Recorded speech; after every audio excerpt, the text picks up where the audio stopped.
철학은 세상과 인간의 비밀을 얼마나 알아낼 수 있을까요? 인간의 세계 이해는 존재의 심원에까지 다다를 수 있을까요? 인간에게는 원천적으로 접근이 차단된 금단의 영역일지도 모릅니다. 칸트는 인간 이성이 알 수 있는 세계와 알 수 없는 세계, 인간에게 출입이 허용된 땅과 금지된 땅이 어디까지인지 그 경계에 대해서 분명하게 알고 싶어 한 철학자였습니다.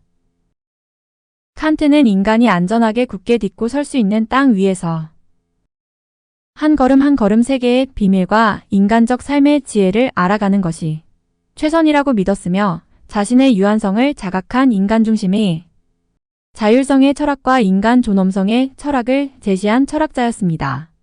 그러한 철학의 기초를 확고히 한 칸트의 저서가 서양 철학의 백미라고 할 수 있는 순수 이성 비판입니다.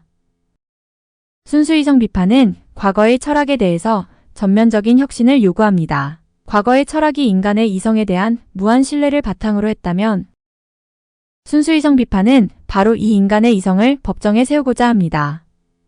이를 통해서 칸트는 오랜 역사를 가진 철학이 나아가야 할 새로운 방향을 제시하려고 합니다. 칸트는 순수 이성 비판을 다음과 같은 말로 시작합니다. 인간의 이성은 그 인식의 한 종류에 있어서 회피할 수 없는 문제에 시달리는 특수한 운명을 지니고 있다. 이 문제를 회피할 수 없는 까닭은 이 문제가 이성 그 자체의 본성에 의하여 이성에 부과된 것이기 때문이다. 칸트가 여기서 말하는 이성의 운명은 인식에 있어서 최고의 원리 즉 존재하는 것들의 최고 원리로서 신, 영혼, 자유와 같은 무제약자의 인식에 도달하고자 하는 인간 이성의 본성을 이르는 말입니다. 그런데 이성에는 이러한 목표에 도달하는데 뚜렷한 한계가 있다는 것이 칸트의 통찰입니다. 이 통찰이 칸트가 철학의 전면적 혁신을 요구한 순수이성 비판을 출간한 가장 중요한 이유입니다. 칸트는 이렇게 존재의 최고 원리로서 무제약자의 인식을 추구하는 이성이 하는 작업의 성격을 다음과 같이 설명합니다. 이성은 경험적 인식에서도 불가피하게 사용되지만 동시에 이성은 경험을 통해서 충분히 확증되어 있는 여러 원칙에서 출발한다. 이성은 이 원칙들에 의해서 더욱더 높고 더 심원한 제약을 찾아 올라가는데 이는 이성의 본성에서 그렇게 하지 않을 수 없기 때문이다.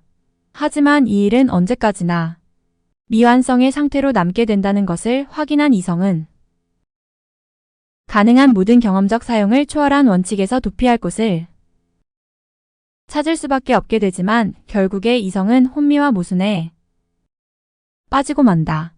이는 이성이 사용하는 원칙은 모든 경험의 한계를 벗어난 것이어서 어떠한 경험으로도 검증될 수 없기 때문이다. 바로 이러한 끝없는 싸움 마당이 형이상학이라고 불린다. 이처럼 칸트는 만학의 여왕이던 형이상학의 착종과 왜소해진 현실에 대한 원인 진단을 통해 모든 종래의 형이상학이 전면적인 혁신의 필요성을 절감한 것입니다. 순수이성 비판은 그와 같은 혁신의 정당성을 입증하려고 시도한 저서입니다. 또한 그 결과 철학의 신기원을 이룬 저서입니다. 모든 철학의 사상과 이론은 그 시대의 근본 경험에 대한 성찰을 담고 있습니다. 시대의 정신이라고 할 수도 있는 거대한 흐름은 수십 년이나 한 세기 혹은 수세기 동안 지속될 수도 있으며 그 이상일 수도 있습니다. 그리고 그 각 시대마다 그 시대의 지배적인 철학이 존재해왔습니다. 다른 한편으로는 모든 시대에는 또한 새로운 시대의 정신이 출현하고 있으며 기존의 것과 경쟁하기 마련입니다. 이러한 다툼이 벌어지는 한가운데에서 이성비판과 선엄철학이라는 혁신적인 철학의 방법론을 앞세워 그 시대를 풍미했던 칸트 철학의 의의에 대해서 생각해 보려고 합니다. 서양 철학은 칸트의 철학 이전과 이후로 나뉜다고 말하기도 합니다. 형이상학이 철학의 여왕으로서 군림했던 역사를 중심으로 판단한다면 칸트 이후의 철학이 더 이상 과거와 같은 것이 될 수 없게 된 점에서 이 같은 진단과 평가는 일리가 있습니다. 칸트는 순수이성 비판의 서론에서 이렇게 적고 있습니다. 여태까지 그리고 아직도 형이상학이 확실한 학문으로서의 길을 발견하지 못하였다는 것은 무엇 때문인가? 이와 같은 길은 과연 불가능한 것인가? 수학과 자연과학은 돌연히 성취된 혁명에 의하여 오늘날과 같은 학문으로 되었는데 사고방식에 있어서 이들 학문에 이렇게 이익을 가져온 변혁의 본질에 관하여 잘 반성하고 수학과 자연과학이 이성적 인식으로서 형이상학과의 유출을 허용하는 범위 내에서 형이상학도 적어도 수학과 자연과학을 모방하여 보면 어떨까 하고 나는 생각한다. 이렇듯 순수이성 비판은 자연과학과 수학이 거둔 성과를 곱씹으며 전통 철학, 특히 종래의 형이상학과의 대결을 예고하며 등장했습니다. 그리고 칸트가 전통 형이상학과 대결하기 위해 꺼내든 것이 바로 순수이성의 비판이라는 무기였습니다.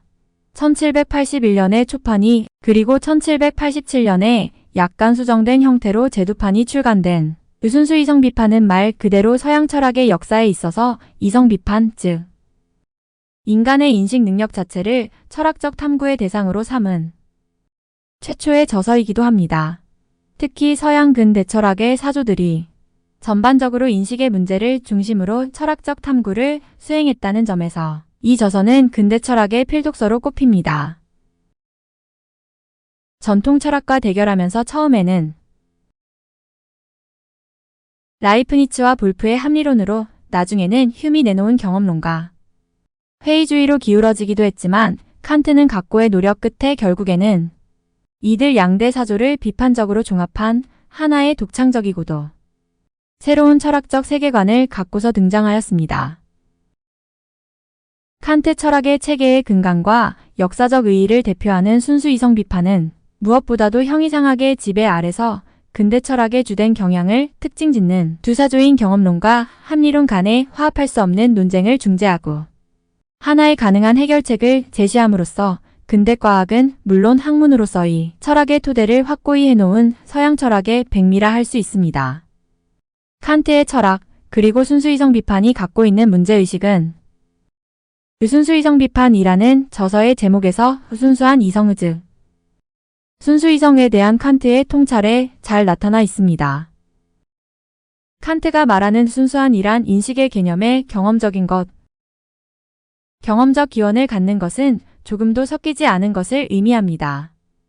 따라서 순수이성은 그 개념이 오로지 이성 능력 자체로부터 유래하는 것을 이릅니다.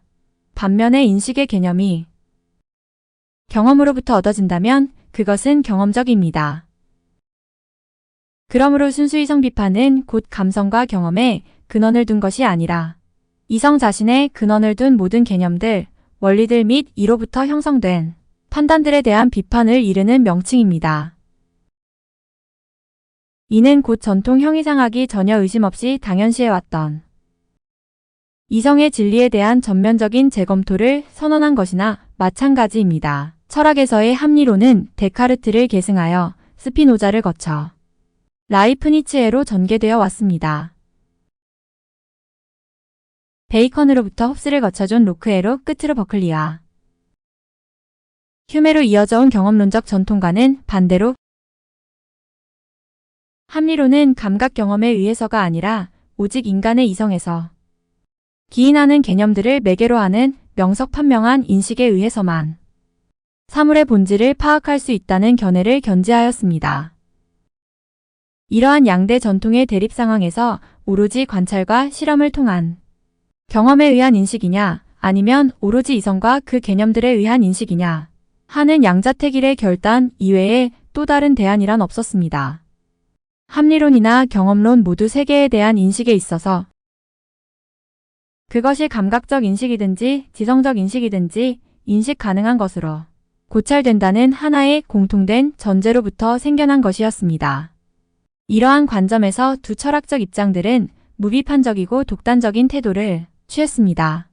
양자에게 있어서 인간 이성의 인식 능력과 사물의 인식, 가능성에 대한 신뢰는 문제가 되지 않는 하나의 전제였던 것입니다. 그럼에도 불구하고 존 로크와 버클리를 거치면서 계속된 경험론의 발전은 이미 우리의 감각적 인식이 문제의 소지가 있다는 것을 일러주었고 결국에는 데이비드 휴메의 회의주의에 봉착했습니다. 이 같은 이성 인식의 가능성에 대한 독단과 회의라는 시대의 분위기에서 철학적 탐구를 시작한 철학자가 칸트였습니다. 이와 같은 합리론과 경험론의 다툼에 대한 비판적 해결을 시도했던 칸트의 문제의식은 당시의 형이상학이 처해 있던 위기와 밀접한 관계가 있습니다. 역사적 관점에서 칸트는 경험을 통해 충분히 확증되어 있는 원칙들에서 출발해서 급기야 경험의 한계를 넘어서까지 더욱더 높고 더 심원한 제약을 찾아나감으로써 결국에는 혼미와 무순에 빠져버리고 많은 인간의 이성이 안고 있는 일반적 문제들을 배경으로 하여 순수 이성 비판을 형이상학의 역사 및 당시의 형이상학이 처해 있던 상태와 관련지어 놓습니다. 이는 철학이 당시의 무용과 무관심의 대상이 되고만 이유에 대한 비판적 성찰을 담고 있습니다.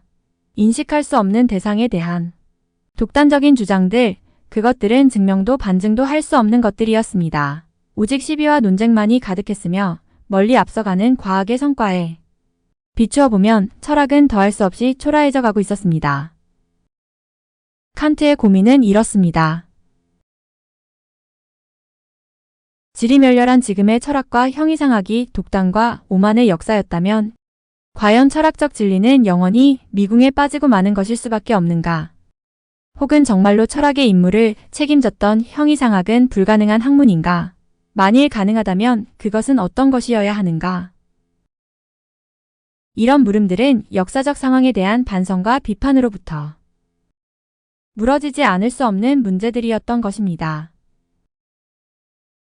칸트가 제기한 순수이성에 대한 비판은 이와 같은 상황에서 서로 대립으로 치닫는 경험론과 합리론이 봉착한 문제들을 해결하고 동시에 새로운 형이상학의 가능성을 찾기 위해서 칸트가 찾아낸 돌파구였습니다. 최종적으로 순수이성의 비판을 통한 칸트의 해결책은 사고방식에 있어서의 코페르니쿠스적 전환을 가능하게 해주었습니다. 바로 그것이 칸트의 철학을 떠받치고 있는 대전제이자 원칙인 대상 세계 인식에 있어서 현상과 물 자체를 구분하고 우리가 인식할 수 있는 것은 현상뿐이며 물 자체는 인식할 수 없다는 인식 관점의 전환이었습니다. 특히 물 자체라는 개념은 인식의 한계 개념으로서 칸트가 합리론과 경험론의 대결을 중재하고 관련된 철학적 문제들을 해결하기 위해서 숙고를 거듭한 끝에 찾아낸 해결책이었습니다. 칸트에 의하면 시간과 공간은 모든 감성적 직관의 순수 형식입니다. 이는 우리가 대상을 경험하는 근본 조건으로서 우리의 인식의 원천입니다. 그리고 사고의 형식으로서 지성은 현상 인식의 한계를 넘어서까지 적용될 수 없습니다. 즉 우리의 인식은 사물의 본질인 물 자체가 아니라 현상으로서의 대상에 대한 인식에 한정됩니다. 이렇게 현상의 적용이라는 시간과 공간에 부여된 한계를 넘어설 경우, 즉 인식의 범위를 물 자체에까지 적용할 경우 우리는 필연적으로 불합리함에 휩싸일 것이며 그것은 곧 경험론과 합리론 모두가 해결하지 못하고 다툼만 일삼던 상황으로 돌아가야 한다는 것을 의미합니다. 칸트의 눈에는 바로 이 같은 이성 인식의 한계를 무시하고 존재와 세계에 대한 진리의 인식을 맹신했던 철학이 다름 아닌 칸트의 시대에까지 전승되었던 철학 즉 전통적인 형이상학이었던 것입니다. 이에 이성은 인식 가능한 것의 한계와 범위 안에서 즉 가능한 경험의 한계 안에서만 자신의 정당한 권리를 행사할 수 있다는 것을 증명한 것이 순수이성의 비판인 것입니다. 이제 순수이성 비판의 등장과 함께 철학은 더 이상 과거로 돌아갈 수 없는 칸트 이후에 등장할 철학의 좌표가 되었습니다. 하지만 이제 오늘의 관점에서 이성 비판이라는 순수이성 비판의 목적은 정당한 것이었는지 의도한 소기의 성과를 거두었는지 또한 세계에 대한 우리의 경험이 감성적인 것에 제약됨으로써 우리의 세계 이해의 풍부한 원천인 존재에 대한 근원적 경험의 가능성을 과도하게 제약한 것은 아닌지 성찰할 필요성이 있습니다. 모든 철학과 사상은 시대의 근본 경험과 밀접하게 결합되어 있습니다. 칸트가 상정한 물 자체로부터 촉발되는 경험의 세계는 우리의 감성에 매개된 현상적 자연에만 국한되는 것이 아니라 물 자체 즉 자연 자체로부터 현상하는 의미의 세계이기도 합니다. 따라서 칸트가 우리의 세계 경험을 감성적 및 도덕적 경험에 한정한 것은 존재에 대한 근원적 경험의 가능성을 차단한 것이며, 따라서 순수이성의 비판은 경험과 인식의 관계만이 아니라 세계 경험과 존재 이해의 관계에 대해서도 조명할 필요가 있습니다.